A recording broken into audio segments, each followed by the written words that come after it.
അസ്സലാമു അലൈക്കും. നമസ്കാരം കൂട്ടുകാരെ. ചെടികളെയും പൂക്കളെയും കൃഷിയെ സ്നേഹിക്കുന്ന എല്ലാ കൂട്ടുകാർക്കും ഫാത്തിമ സിമ വ്ളോഗിലേക്ക് സ്വാഗതം.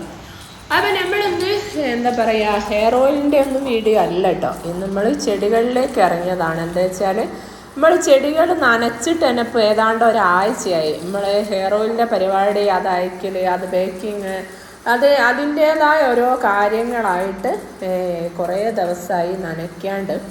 മഴ ആയതുകൊണ്ട് തന്നെ ഇപ്പം നനയ്ക്കഴിഞ്ഞാലും വലിയ എന്താ പറയുക, വലിയൊരു പ്രശ്നമല്ല. എന്താ വെച്ചാൽ ഒന്നായിട്ട് വെള്ളം ഉള്ളതുകൊണ്ട്, മുറ്റത്തൊക്കെ വെള്ളം ഉള്ളതുകൊണ്ട് ഒരു തണുപ്പുണ്ടാകുമല്ലോ. പിന്നെ അന്തരീക്ഷത്തിലാണെങ്കിൽ ഒരു തണുപ്പുള്ളതുകൊണ്ട് ചെടി നനയ്ക്കുക. നമ്മൾ മഴക്കാലമായാൽ തന്നെ നമ്മൾ 4-5 ദിവസം കൂടുമ്പം തന്നെയാട്ടോ ചെടി നനയ്ക്കൽ. അതുകൊണ്ട് വലിയ ബുദ്ധിമുട്ടൊന്നുമില്ല. പക്ഷേ ചെടിയിലെ ഓരോ ചട്ടിയിലെയും മണ്ണ് വരണ്ട് നിൽക്കുന്നുണ്ട്. അപ്പോൾ അത് നോക്കിയിട്ടാണ് നമ്മൾ ഈ മഴക്കാലത്ത് ചെടി നനയ്ക്കുക.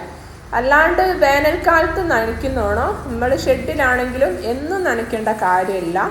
പിന്നെ ഈ മണ്ണിൻ്റെ ഉണക്കം നോക്കിയിട്ട് നനയ്ക്കുക. നല്ലോണം മണ്ണ് ഉണക്കം വന്നിട്ടെങ്കിൽ മാത്രം നനച്ചാൽ മതി.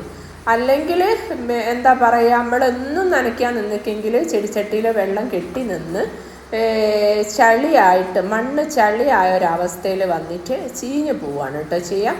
ചില ചെടികളൊക്കെ അങ്ങനെ എന്താ പറയുക, വെള്ളം അധികം വേണ്ടാത്ത ചെടികളൊക്കെ അങ്ങനെ നശിച്ചു പോവും.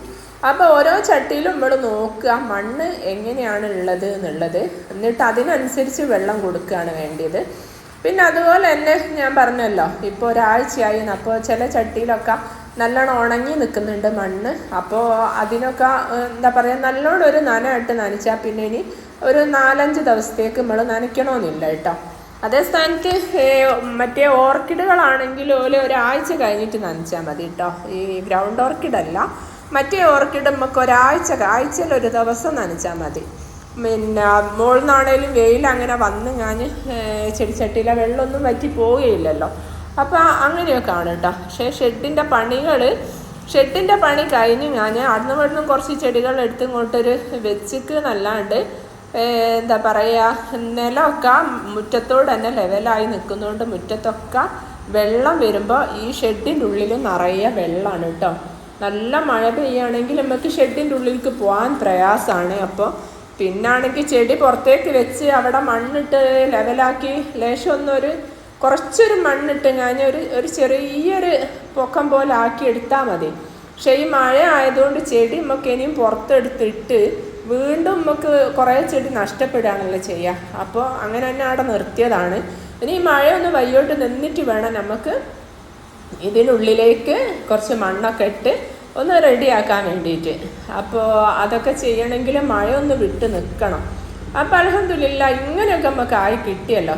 മഴക്കാലം ആയതുകൊണ്ട് തന്നെ പിന്നെ മഴ നേരത്തെ വന്നുകൊണ്ട് കുറേ ഓർക്കിഡുകൾ, ഫെലനോപ്സിസൊക്കെ 3-4 എണ്ണമൊക്കെ പോയി. നിങ്ങൾക്കറിയാമല്ലോ ഫെലനോപ്സിസിൻ്റെ ഒക്കെ വില എന്താണെന്നുള്ളത്.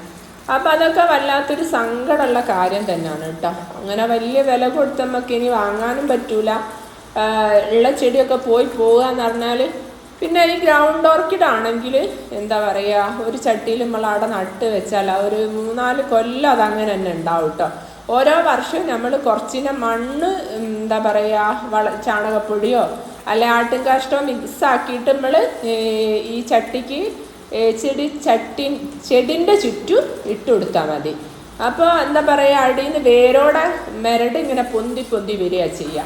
അതിന് കണക്കാക്കിയിട്ട് വേണം നമ്മൾ ഈ ചെടി ആദ്യമായിട്ട്, ഗ്രൗണ്ട് ഓർക്കിഡ് ചെടി ആദ്യമായിട്ട് നമ്മൾ ചട്ടിയിൽ നടുകയാണെങ്കിൽ അതിന് കണക്കാക്കി വേണം ആ പോട്ടിങ് ചെയ്യാനും കേട്ടോ. എന്നാലേ നമുക്ക് വർഷത്തിലും ഇങ്ങനെ ഇത് പൊന്തി വരുന്നതിനനുസരിച്ച് നമുക്ക് പോട്ടി മിക്സിയിലേക്ക് ഇട്ട് കൊടുക്കാൻ പറ്റും. അപ്പോൾ അതൊക്കെയാണ് കാര്യങ്ങൾ. പിന്നെ അതുപോലെ തന്നെ നമ്മൾ ചട്ടി മാറ്റുമ്പോൾ, ഗ്രൗണ്ട് ഓർക്കിഡ് ചട്ടി മാറ്റുമ്പോൾ ഓരോ 1-2 മരട് എടുത്തിട്ട് മാറ്റുക. അല്ലാണ്ട് മൊത്തം അങ്ങനെ എടുത്തിട്ട് മാറ്റുമ്പോൾ മൊത്തത്തിൽ ചെടി ചിലപ്പം പിടിച്ച് കിട്ടിയെന്ന് വരികയില്ല. അങ്ങനെയൊക്കെ അബദ്ധം എനിക്ക് പറ്റിയേക്ക്, അതാണ് പറയുന്നത്.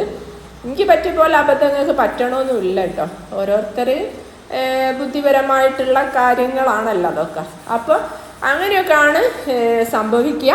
അപ്പം എൻ്റെത് ഞാൻ എന്ത് ചെയ്ത്, ചട്ടിയിൽ നിന്ന് മൊത്തത്തിൽ ഇങ്ങോട്ട് പുറത്തെടുത്തിട്ട് എല്ലാം കുറേ തയ്യാക്കാലോ വിചാരിച്ച് എല്ലാം നട്ട് വെക്കുമ്പോൾ അവസാനം ഒന്നുമില്ലാത്ത അവസ്ഥ വന്നു കേട്ടോ. അതാണ്. പിന്നെ അതുകൊണ്ട് ആണെങ്കിൽ ഞാൻ പറഞ്ഞല്ലോ നേരത്തെ നമ്മൾ കഴിഞ്ഞ വീഡിയോയിലൊക്കെ പറഞ്ഞോണ്ട് ആ പുഴുക്കളെ നല്ലോണം നോക്കുക. നമ്മൾ കാണൂല ആ പുഴുവിനെ. ആ പുഴു ഫ്ലവറിൻ്റെ ഉള്ളിലാണ് ഉണ്ടാവുക, വിരിഞ്ഞു വരുന്ന മൊട്ടിൻ്റെ ഉള്ളിൽ അങ്ങനെയൊക്കെ ഉണ്ടാവുക. അപ്പം നമുക്ക് കണ്ടുപിടിക്കാൻ പ്രയാസമാണ്. അപ്പം അതൊക്കെ നല്ലോണം ശ്രദ്ധിച്ച് ചെയ്യട്ടോ. അപ്പോൾ ഇത്ത ചെടി ഒഴിവാക്കണോ എന്ന് ചോദിച്ച് അല്ല, അതിനുള്ള മറുപടിയാണ് കേട്ടോ നമ്മൾ പറയുന്നത്.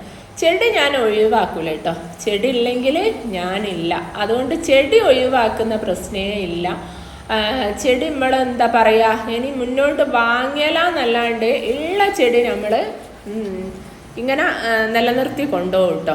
അപ്പോൾ അതാണ് ഇത്രയും നിങ്ങൾ തന്നെ കണ്ടില്ലേ, ഇത്രയും ഇതിൽ നമ്മൾ ചെടി നോക്കി നടത്തണമെങ്കിൽ ആ ചെടീനോടുള്ളൊരു ഇഷ്ടമാണ് കേട്ടോ. അതുകൊണ്ടാണ് ഇങ്ങനെയൊക്കെ ചെടി കൊണ്ട് നടക്കുന്നത്. പക്ഷേ വിചാരിച്ചോണൊന്നും ആക്കാൻ ഇതുവരെ ആയില്ല, എന്നാലും ഇത്ര ആയി, അതെന്നെ അൽഹംദുലില്ലാഹ്. ഈ മഴക്കാലാണ് ഏറ്റവും ബുദ്ധിമുട്ട് ചെടികളെ സംരക്ഷിക്കാൻ. ഇതുപോലെ എന്തെങ്കിലും ഷെഡോ കാര്യങ്ങളോ ഇല്ലെങ്കിൽ എന്താ പറയുക, വീട്ടിൻ്റെ ചുമരിൻ്റെ സൈഡിൽ കൂടെയൊക്കെ നമുക്ക് വെക്കാം. എങ്കിലും അത് നിലത്ത് വെക്കുമ്പോൾ ചിലപ്പോൾ ഈ വെള്ളം തുള്ളിത്തെറിച്ച് ചെടീൻ്റെ കൂമ്പിലൊക്കെ വീണ് ചില ചെടികളൊക്കെ അങ്ങനെ പോയി പോവും. പിന്നെ കുറേ നമ്മളങ്ങനെയൊക്കെ വെച്ചാണ് അല്ലാത്തോല് നോക്കുക. എന്നാലും ഈ ഒരു ചെടിയൊക്കെ കാണാൻ എന്തൊരു ഭംഗിയാന്ന് നോക്കിയാൽ അതിൻ്റെ പൂക്കളൊക്കെ.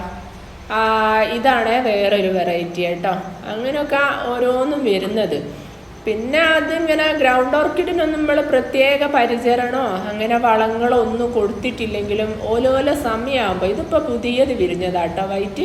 പുതിയത് എന്ന് വെച്ചാൽ നമ്മൾ പണ്ടേ ഫസ്റ്റ് ഇറങ്ങിയ മോഡലിലുള്ള അത് തന്നെയാണ് കേട്ടോ. അല്ലാണ്ട് പുതിയ വെറൈറ്റി ഒന്നുമല്ല, പഴയ മോഡലാണ്.